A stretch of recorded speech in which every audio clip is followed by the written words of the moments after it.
तो चलिए देखिएगा, हम आप लोगों को क्या बता दिए थे, गॉस प्रमेय पूरा क्लियर करा दिए थे। यानी एक टॉपिक इसका प्रमेय चल रहा था, एक प्रमेय बचा हुआ है इसका, ठीक। तो गॉस प्रमेय में सबसे पहले सर्वप्रथम हमने क्या बताया था, गॉस प्रमेय में सबसे पहले हम आपको बताए थे समतल कोण के बारे में, यानी कि प्लेन एंगल के बारे में। इस प्लेन एंगल में हमने आपको बताया था क्या, यानी कि समतल कोण को क्या चीज सूचित करते हैं, थीटा है सूचित करते हैं, थीटा है सूचित करते हैं। और ये भी बताया था क्या, किसी भी गोले के चाप की लंबाई और त्रिज्या के अनुपात को क्या कहते हैं, समतल कोण कहते हैं। क्या, समतल कोण कहते हैं। यानी कि क्या, थीटा बराबर L/R, थीटा बराबर L/R, यही ने बताया था क्या, यही इसको अंडरलाइन किया था और बताया था क्या, ये है आपका समतल कोण। यानी कि थीटा इक्वल टू L/R, यानी कि चाप की लंबाई और त्रिज्या के अनुपात को हम लोग क्या बोलते हैं, समतल कोण। छोटी सी पॉइंट समतल कोण को इस तरह से बता दिए थे। उसके बाद हमने आपको बताया था ठोस कोण। क्या बताया था, ठोस कोण। ठोस कोण में क्या होता है, यानी कि सॉलिड एंगल, या इसी को हम घन कोण भी बोले थे, याद होगा तो अच्छा से आ रहा होगा, क्लियर। चलिए, तो हमने ठोस कोण में बताया था क्या, किसी भी वृत्त के केंद्र पर समान त्रिज्या के द्वारा, यानी कि R समान त्रिज्या के द्वारा बनाए गए कोण को क्या बोलते हैं, ठोस कोण बोलते हैं। और इसके बोल रहे थे, इसको डी ओमेगा सूचित करते हैं। बात यहाँ तक आ रहा होगा सुंदर से। चलिए, और जस्ट थोड़ा सा और इसके आगे बढ़े थे और बोले थे क्या, स्व अल्पांश भाग जो है, स्व अल्पांश भाग जो है त्रिज्या के वर्ग के क्या होता है, समानुपाती होता है। यानी कि डीए समानुपाती R² बताए थे क्या, R² बताए थे क्या।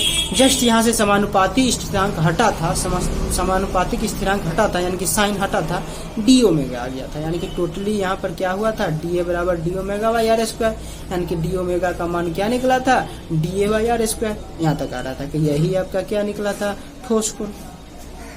बात आ रहा था। नोट पॉइंट भी 2 लिखाए थे, नोट पॉइंट 2 लिखाए थे क्या, समतल कोण का अधिकतम मान बताए थे 2π होता है, जबकि ठोस कोण का अधिकतम मान 4π होता है। मैंने इतना छोटा सा पॉइंट आपको क्लियर कराया था एक क्लास में, छोटी सी पॉइंट, छोटा सा। और जस्ट इसके आगे मैंने क्या बात किया था, इसके आगे मैंने क्या बात किया था, ये किया था जो विद्युत फ्लक्स क्या है, क्या यही ने बोला था विद्युत फ्लक्स क्या है।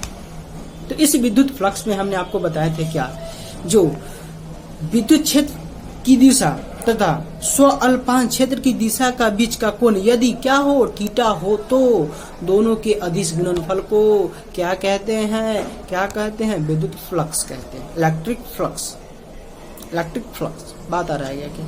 यहाँ पर एक छोटा सा पॉइंट क्या बताए थे, इसको थीटा यानी कि सॉरी, इसको फाई से सूचित करते हैं, जीरो दीजिएगा नीचे पेट कर दीजिएगा, इसको क्या करते हैं, फाई से सूचित करते हैं, फाई से सूचित करते हैं। तो इतना बात आपको मैंने स्पष्ट कराया था। और इसी के साथ क्या बोला था, फ्लक्स किसे कहते हैं, क्षेत्र तीव्रता तथा स्व अल्पांश क्षेत्र के अदिश गुणनफल को, यानी कि फाई इक्वल टू क्या, डीए कॉस थीटा।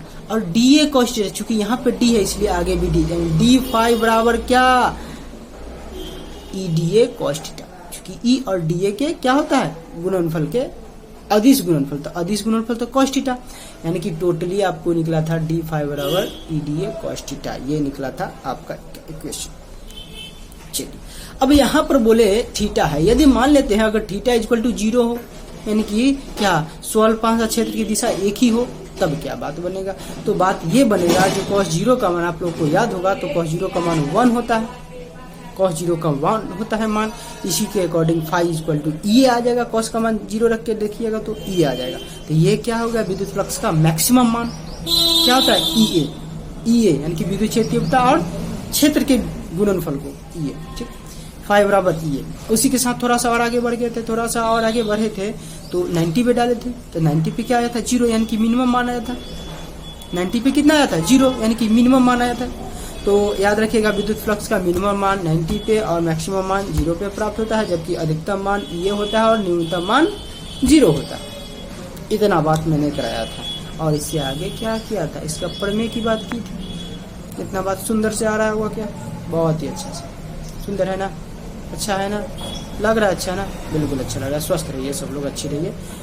चलिए, धन्यवाद।